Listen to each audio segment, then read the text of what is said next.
and thank you for tuning in to Starting Small. Today I'm joined by Deepak Ohri. Deepak, thank you so much for joining me today. Thank you, Cameron. It's an honor. I'm so impressed, so thank you. Thank you so much. Well, I'd like to start out with your upbringing. Where did you grow up, and what would you say your childhood was like? Okay, so I grew up in India, and my childhood was very interesting. So I've written a book called A Bridge Not Too Far, which has been out for 9 months and has won 9 awards. And my childhood, until today, it has an influence over me. So at that point of time in India, there was one road which would divide rich and poor people, and we were told not to cross the road. One day I took the liberty, I was very nice to everybody in the neighborhood. I crossed the road and I get to drink my first Coca-Cola. Not only I get to drink my first Coca-Cola, I get to see the house which has a bedroom with the attached bath. And I went back to my late father and I said, what do I need to do to have a glass of Coke every day and have a bedroom with attached bath? So that was the dream I started getting with the eyes open. Not a dream while you're sleeping. And that dream at that point of time kept me awake for 2 nights. A 6-year-old kid, that how can I have this Coca-Cola with an ice cube? Because normally when you buy ice from outside, it's a different ice than an ice cube. That is from a refrigerator. And then to have this thing. And that's where I learned how to dream. And my father told me 2 things. He said, know your roots. Always remember who your father is, where your journey has begun. That's the most important thing, because roots are very, very important. And the second thing he said, find something you can always stand up for, one principle in life. And once you have one principle that you stand up for, you will never fail. You can have more principle, but there has to be one defining moment. And which is very rightly said, there's a Latin word called pronesis, meaning practical wisdom, is a Latin word.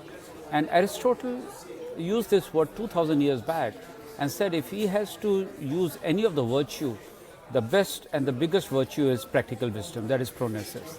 So there's always one principle which will stand above any of your other principles. Incredible. With so much guidance coming from your father at that time, I'm curious, what was he doing occupation-wise, and what kind of impact did he have on your own journey growing up at that time? So my father, like my grandfather, used to be very rich, and they used to do at that point of time business with China, and the government changed, and they had to burn all currency notes. The banks were not so much there, and they came onto the street. And my father had a group of 5 people. And in the evening, they would get together to go to the night school. And they will have one glass of milk, and they will add water and share among all those 5 friends. One of them was a rich guy, but he was growing up, but wanted to get into singing or writing songs. He's, Bollywood, like equivalent of Hollywood in India, which is Bollywood. He is one of the famous songwriter and lyrics. Write the lyrics for the movies also now today. And all these 5 people, I think only one he is alive, all 4 are gone. So they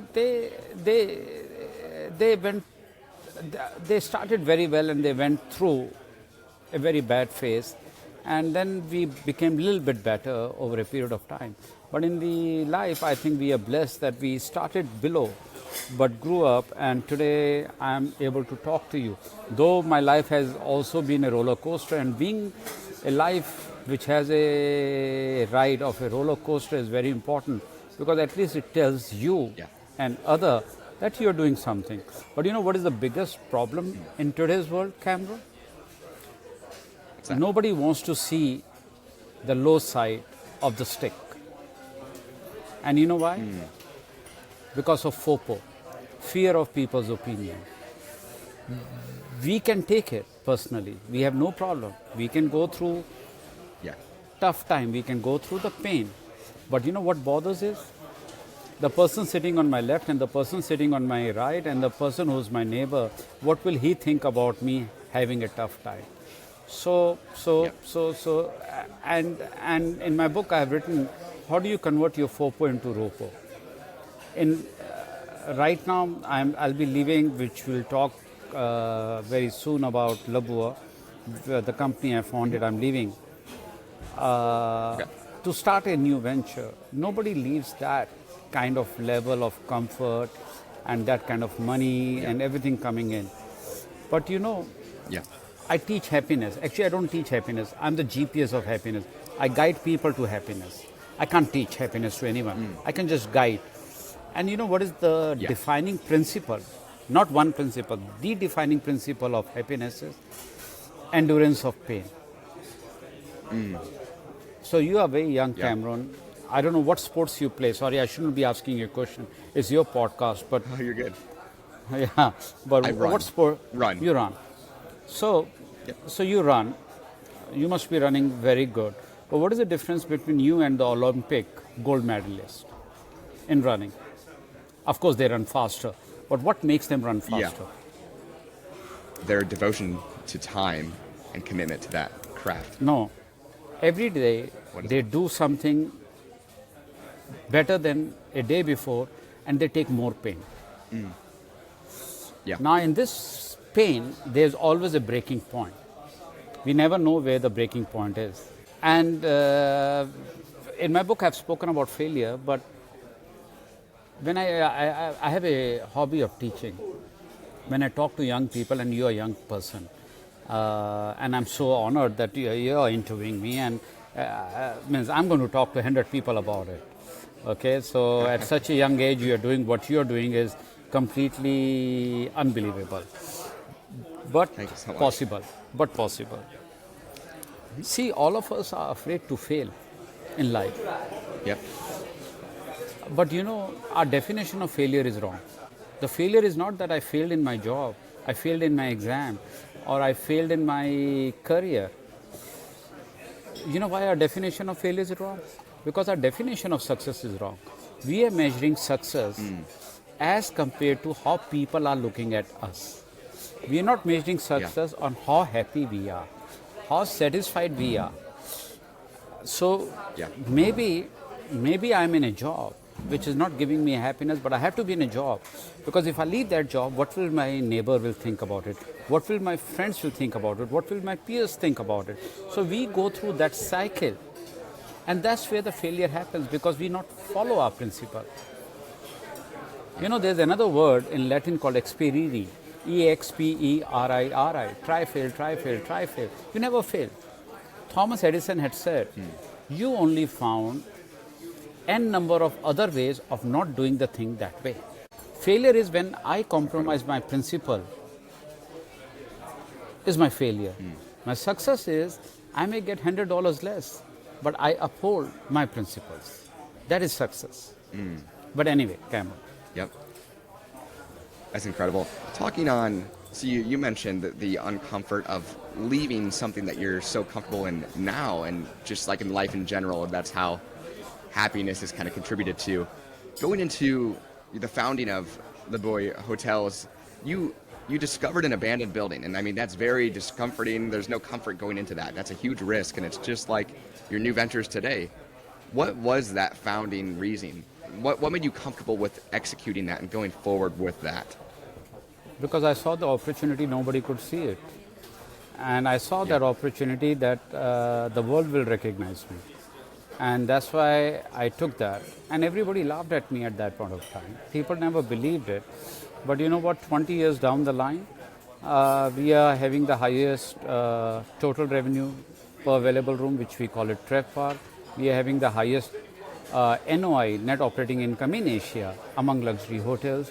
So achieving those parameters, besides the glamour of the place and besides being the only hotel in Thailand to have two-star Michelin restaurants, and we never got a star, a chef who already had Michelin. We developed our own chefs. We made them into stars. So I consider myself like a movie producer, that if I have to cast someone, I will not take a known star. I'll take an unknown star and make him a star. And that's where the fun lies. You hire a star and your movie is a hit, of course. The chances are the movie may fail, but chances are higher that the movie will be hit because you have taken a famous star. But what about the other people who are waiting? Who will give them an opportunity? Who will give them a chance? And that's where people like me comes in. It's incredible.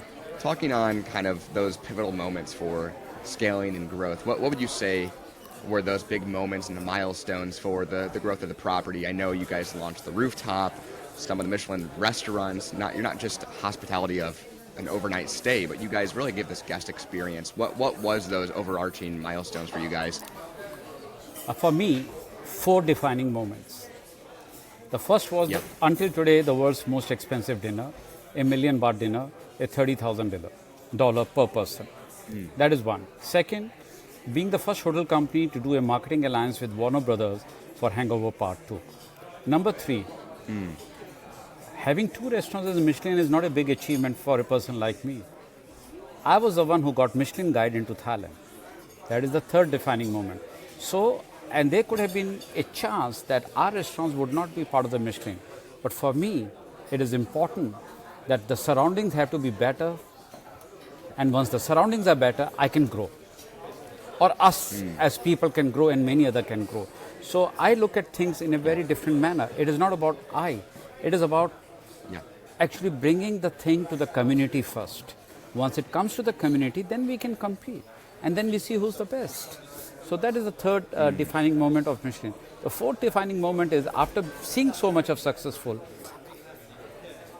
I won't say we fail, here I'll use singular, I failed. Because it was my fault. In Breeze, which is a Pan-Asian restaurant we opened in Frankfurt. So after so much of success also, everybody thought that I've got the Midas touch and I failed. Because that's a part of the journey. But that didn't stop me. So because that was not my failure.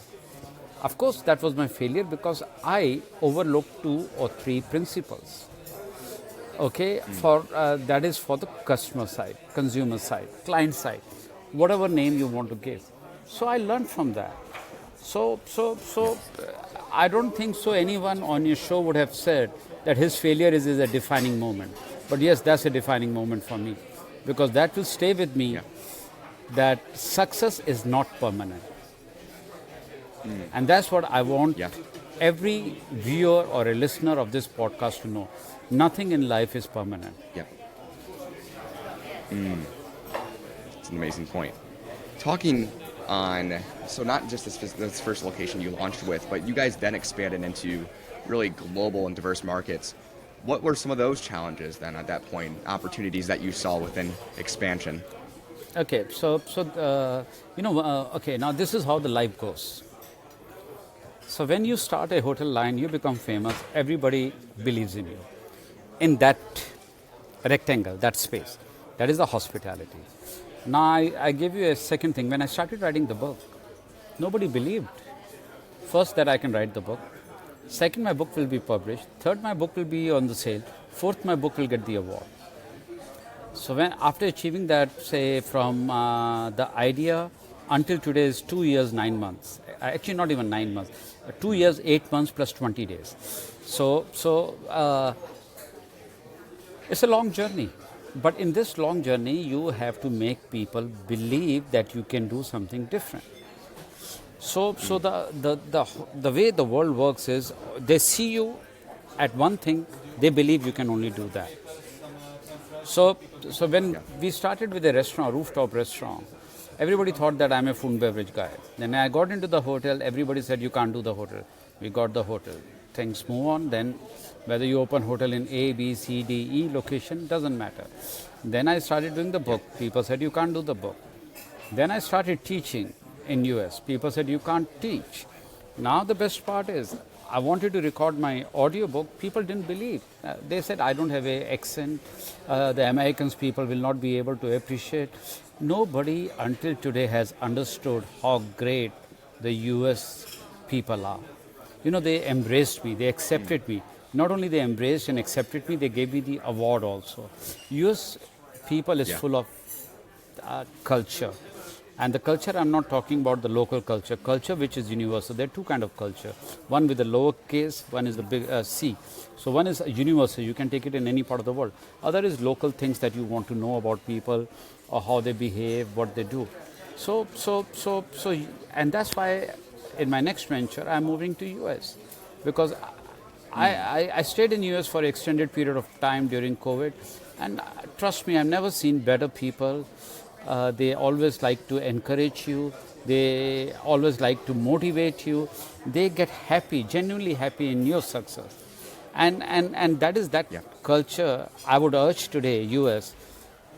If I have one request to the US government, my one request to US government is please export this culture to the world.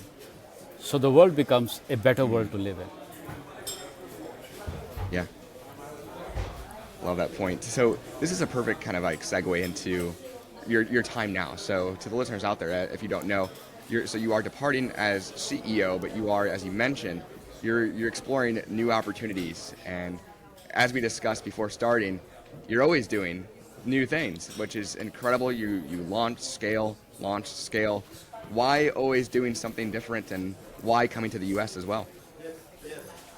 The US, I told you about the people and the opportunity. Yep. And why doing different things? Because I like to dream. If you go to my website, deepakohri.com, it's written, let's just dream. But I dream, my dreams are different than other people. People dream when they want to go to the sleep. My dreams never let me sleep. And my dream is to do something in hospitality.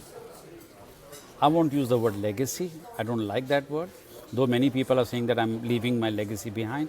But I don't like that because I think the whole universe is so capable that everybody can do anything and everything if they put their heart and soul into it. So this is what I believe in personally. There's my dream to create a niche in a hospitality that will be remembered for years to come, not as a legacy, because I've just launched my Ohri Luxury Index, and I'm taking the learning from this Ohri Luxury Index, which has attributes which can make even intangible measurable. As Peter Drucker said, what cannot be measured cannot be controlled. What can be measured can be controlled. But we always talk that intangibles cannot be controlled. So I have added 36 attributes to the intangibles which can be controlled. So just to give you an idea, you say, what will you do? What kind of a hotel you will do? So just to let you know, today in the world of high tech, imagine you're entering a hotel and suddenly you open a drawer and you see a printer inside. Won't you be amazed? Number two, suddenly you are going with your girlfriend or significant other or fiance or your partner, and she gets into the bathroom and she sees that there are 3 hair dryers. One is for the curl, one is for the curve, or whatever it is. All those things are available. Won't it be a surprise? Because that is, for a woman, the best thing that you can do. Okay, just imagine that you are entering a hotel and then you have those things you use to dry your nails. You have that. So these are real luxuries in life. Luxury is not putting a chandelier on the ceiling. Luxury is understanding what people want. Also understanding not what people want. In a business, if you want to be competitive, observe what others are giving and find a gap and provide what others are not able to give. And that's where you stand out. Yeah. And that's where I see there's a lot of opportunity in my new venture where there's a huge gap which I would be able to fulfill, and that's why a new venture. I'm not doing it because I like doing it. I am doing it because there's a gap. And that gap has been there for almost ages. And if I can fulfill that gap, there's already an opportunity. Whether I can fulfill that gap or not, time will tell. Maybe we talk 2 years later and see whether I've been able to fulfill the gap or not. So I'm going to write down the date. I've got the pen here. And you can write down the date. Maybe 2 years, exactly 24 months later, we meet on 21st September 2025, and we see whether I've been able to fulfill that gap or not. We'll do it. We will do it. Amazing. I don't know how much you can touch on that, but any like reference on what the venture might look like or what your next steps kind of might look like? I think my next steps are going to be very dynamic. They're going to be very exciting. They are very thoughtful and very manageable. And we can talk about it when it opens, because you know what? There are two ways of talking about your dreams. You talk about them or you show your dreams to people. I like to show my dreams to people. And in this case, I want to show to the world my dreams. I like that. Thank Amazing. you. Well, Deepak, I like to conclude each episode with this, and this is, I think you're going to have some great advice on this point. To aspiring entrepreneurs out there, if you can share one piece of advice with an aspiring entrepreneur, maybe something you've learned or regret along the way, what would you say that would be? Okay, something I regret is because what I'm trying to do now, I should have done it earlier. And when I wrote about FOPO in my book, I was also a part of FOPO much before, while growing up. I was bold, but suddenly I became fear of people's opinion. So my advice to people is believe in yourself. And before you go out to understand others, understand yourself. That's my advice to people. And other thing is, never stop yourself, because you don't know where this journey will take you. So don't stop yourself, because if anyone is stopping you from succeeding something, is only you. That will be my two advice. Yep. Amazing. Well, Deepak, thank you so much for joining me today. And to the listeners out there, you guys heard it. In 2 years, we'll follow up. And then also make sure to check out some more of his work at deepakohri.com.